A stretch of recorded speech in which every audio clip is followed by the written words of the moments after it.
Selamat siang Pak Juardin. Selamat siang Pak Victor. Bagaimana kabarnya hari ini? Alhamdulillah puji Tuhan baik. Oke. Bagaimana Pak? Hari ini Pak Juardin akan melaksanakan atau akan Coaching. melaksanakan kegiatan coaching. Iya. Oke. Sebelum melaksanakan kegiatan itu, Iya. saya akan menyampaikan itu beberapa rubrik penilaian dalam kegiatan coaching. Iya. Yang kita tahu itu coaching itu pasti harus mengikuti alur tirta, itu yang pertama. Yang kedua, coaching juga harus memiliki atau mengajukan prinsip-prinsip dalam proses coaching. Iya. Itu mengajukan pertanyaan berbobot, Iya. kemudian mendengar secara aktif, dan kehadiran menyeluruh. Sebelum melakukan coaching itu, saya ada beberapa pertanyaan untuk buat Bapak. Iya. Yang pertama untuk kegiatan coaching ini, Iya. kompetensi coaching apa yang ingin Bapak kembangkan dari kegiatan coaching ini? Oh ya, sesuai dengan prinsip-prinsipnya yang dikembangkan, yang pertama dengan kehadiran penuh, terus pertanyaan yang berbobot, dan satunya apa tadi? Mendengar secara aktif. Pendengar secara aktif. Satunya seperti itu ya terhadap coaching. Dari ketiga itu yang lebih spesifik ingin Bapak kembangkan itu, dari ketiga itu yang mana? Ya. Saya orangnya komunikatif, jadi kadang lebih banyak ngomong, makanya yang saya harus kembangkan itu pendengar secara aktif dengan pertanyaan yang berbobot. Pertanyaan yang berbobot. Dua hal itu yang saya perlu kembangkan pada coaching. Dari kegiatan coaching ini, indikator ketercapaian untuk coaching yang Bapak harapkan itu apa? Tentunya sesuai yang diharapkan coach juga. Ya. Yang kalau sesuai dengan yang diharapkan coach itu, coach meminta kehadiran kita untuk meminta solusi. Cuman dalam hal ini sebagai pendengar yang baik, sebagai keberadaan penuh dan pertanyaan berbobot, saya berharap coach bisa menemukan solusi sendiri dan dapat menyelesaikan masalah-masalahnya secara berkolaborasi tuh. Setelah kita ngobrol sesuai dengan alur tirta tadi ya. Jadi mungkin itu saja pertanyaan saya untuk awal observasi ini. Ya. Observasi. Setelah melakukan kegiatan coaching, Ya. saya observasi. Nanti ada pertanyaan lanjutan pada pasca observasi. Ya siap. Terima kasih ya Pak ya atas waktu. Terima kasih Pak Juwarni. Selamat sore Pak. Ibu, lanjut udah. Selamat pagi Ibu. Pagi Pak. Iya. Kemarin diinformasikan kepada saya bahwa Ibu mau datang menemui saya. Iya Pak. Adakah yang saya dapat membantu Ibu? Saya ingin menceritakan sedikit masalah di kelas Pak.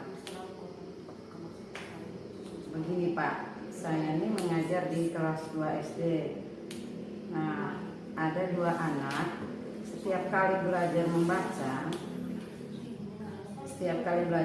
itu tidak mau mengikuti pelajaran itu Pak.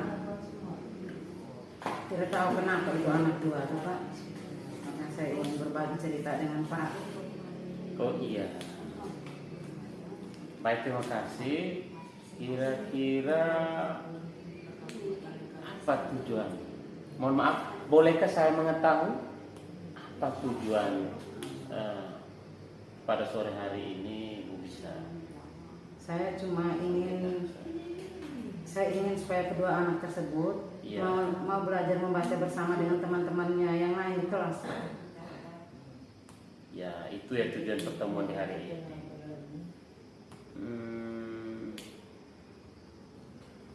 Kira-kira dapatkah Ibu menyampaikan kepada saya keberhasilan yang Ibu sudah lakukan selama ini seperti apa terhadap anak-anak?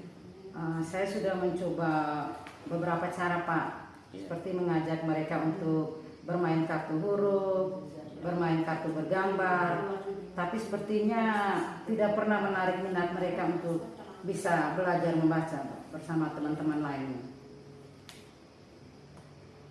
Untuk saat ini, Ibu bisa menggambarkan apakah Ibu punya kesempatan untuk membimbing mereka? Waktunya ada Pak, mereka kelas 2 kan biasa pulangnya jam 11. Nah kakak kelasnya itu pulang jam 12. Lokasi sekolah kami itu berada di luar kampung. Jadi dari jam 11 sampai jam 12 itu anak kelas 2 masih ada di lingkungan sekolah. Nah di jam tersebut sekitar 15 menit saya bisa mengajak mereka untuk belajar membaca, mereka 2 orang ini untuk belajar membaca bersama saya di kelas. Itu Pak yang pernah saya buat. Belajar membaca bersama di kelas, Iya. setelah pulang Setelah sekolah. pulang sekolah. Kalau mereka masih menunggu kakak kelasnya Pak untuk pulang Kekuatan bersama. apa yang Ibu punya agar mencapai tujuan itu? Saya memiliki komitmen kalau anak tersebut harus bisa membaca di pertengahan semester. Iya. Itu komitmen saya yang selama ini saya lakukan di kelas rendah. Itu Pak. Dari skala 1 sampai 10, sekarang posisi Ibu dan posisi anak bisa digambarkan di skala berapa? Di skala 5. Peluang dan kemungkinan yang bisa Ibu ambil untuk mencapai tujuan Ibu tadi agar anak bisa membaca itu apa? Peluang. Peluang ini mungkin saya akan melakukan pembelajaran yang berbeda untuk mereka berdua. Berdiferensiasi ya? Ya, seperti itu sesuai dengan mereka punya tingkat emosionalnya. Adakah hambatan-hambatan yang Ibu alami selama ini yang Ibu sudah buat dan yang akan buat? Ada Pak, hambatannya itu tidak ada kemauan dari peserta didik untuk belajar. Terus yang berikut kurangnya dukungan dari orang tua. Kemauan belajar dan dukungan orang tua. Solusi apa yang Ibu bisa tawarkan, yang Ibu bisa tambahkan ke saya? Yang saya pernah lakukan itu lakukan kunjungan rumah, Kunjungan untuk rumah. menanyakan anak itu di rumah seperti apa. Terus yang di sekolah saya pernah panggil mereka 2 untuk menanyakan mereka maunya apa, bagaimana maunya apa itu anak tuh, dia maunya belajar seperti apa yang dia mau supaya dia bisa belajar membaca bersama teman-teman. Iya. Dari bimbingan setelah belajar, terus melibatkan orang tua, terus juga dengan kunjungan rumah, mana yang Ibu prioritaskan? Yang saya prioritaskan itu menambah jam belajar mereka. Strateginya selain menambah jam belajar, apa strategi lain kira-kira? Membuat media pembelajaran yang berbeda dari teman-temannya. Luar biasa. Misalnya dengan menggunakan video pembelajaran literasi yang bisa saya dapatkan dari YouTube. Kira-kira bukan kira-kira ya. Dapatkah Ibu pastikan jangka waktunya itu berapa lama sehingga keberhasilan itu akan tercapai? Ya, 2 atau 3 bulan ke depan. 2 atau 3 bulan. Yang pasti ya 2 bulan ya. Kapan Ibu bisa memulai hal itu? Dalam waktu dekat saya akan laksanakan, mungkin mulai besok dan Besok ya. untuk 2 bulan ke depan. Yang saya akan laksanakan. Terus bimbingan itu akan berlangsung terus sampai mereka bisa membaca lancar. Sehingga bimbingan sampai bisa membaca lancar. Apa ukuran keberhasilan sehingga mereka berbahasa lancar? Ukuran keberhasilan. Ukuran keberhasilan itu kita lihat dari minat belajar anak. Dia pasti meningkat saat kita menggunakan metode pembelajaran yang berbeda dari temannya. Karena anak itu kan menurut cerita orang tuanya, anak itu suka nonton YouTube atau bermain game di HP. Iya. Jadi saya gunakan media itu. Jadi pembelajaran berdiferensiasi sesuai dengan apanya tadi ya, dapat saya simpulkan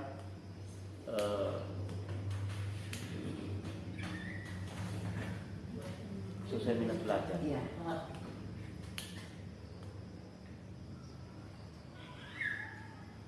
Apa komitmen ibu itu?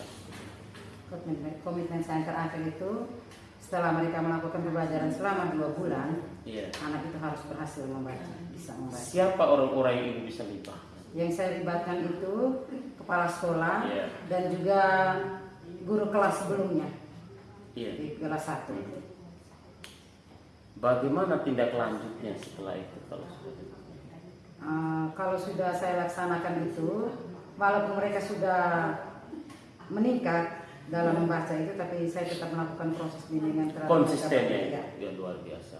Jadi tadi kita sudah tahu bersama ibu sudah punya solusi dan ibu sudah bisa melibatkan orang-orang dan tindak selanjutnya ibu konsisten. Selamat ya ibu ya. Hanya itu saja yang bisa saya luangkan waktunya untuk saling berbagi. Mudah-mudahan ibu berhasil.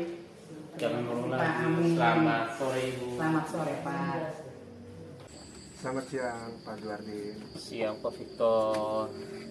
Syukur dan puji Tuhan Ya, saya terima sudah kasih. melakukan kegiatan coaching dan saya sudah observasi Bapak, Iya. kegiatan coaching Bapak. Bagaimana perasaan Bapak setelah melakukan? Lega Pak setelah melakukan coaching tadi. Saya juga sudah bisa berbagi toh Iya. teman terhadap coaching. Saya bisa ajukan beberapa pertanyaan Bapak. Iya. Tadi pada saat coaching, apakah Bapak sudah melakukan kompetensi-kompetensi yang Bapak ingin kembangkan tadi di saat coaching tadi? Iya. Tadi saya melakukan coaching dengan alur tirta Pak. Yang pertama itu saya menyampaikan meminta tujuannya, menyepakati tujuannya, terus mengidentifikasi masalah, terus rencana aksi dan tanggung jawab. Tanggung jawab. Ya. Setelah itu saya akan ajukan pertanyaan satu. Setelah saya tadi observasi Bapak, bisakah saya menyampaikan hasil observasi dari saya tentang coaching yang Bapak lakukan? Iya. Oke. Dari pengamatan saya, catatan saya, Bapak sudah melakukan yang namanya alur cerita dalam Iya. kegiatan coaching. Dan Bapak sudah melakukan yang namanya memberikan atau mengajukan pertanyaan-pertanyaan berbobot. Bapak sudah dari hasil pengamatan, Bapak sudah mendengarkan dengan aktif Ya. dari jawaban dari coaching yang Bapak coaching. Ya, dari Romo. Kader itu. Setelah Bapak lakukan kompetensi tadi yang sudah di kegiatan coaching tadi, Ya. untuk selanjutnya coaching selanjutnya mungkin ada kompetensi yang lain yang Bapak ingin Oh iya. kembangkan. Tentu dalam pengembangan tadi itu menjadi pendengar yang aktif, yang pasif, aktif, dan juga pertanyaan yang berbobot akan saya tingkatkan Pak, akan saya terus tingkatkan, dan juga hasil yang dicapai juga tadi coach itu bisa terbantu pengembangan dirinya untuk pembelajaran yang menyenangkan di kelas. Seperti itu. Menjadi pendengar yang baik dan juga membuat pertanyaan yang baik ke depan saya akan tingkatkan. Terima kasih Pak Juardin. Semoga di proses coaching yang selanjutnya beberapa kompetensi tadi mungkin lebih ditingkatkan lagi, Ya, sehingga bisa membantu teman-teman untuk bisa menemukan Solusi. dari masalahnya itu sendiri. baik. Terima kasih Bapak. Selamat siang. Ya.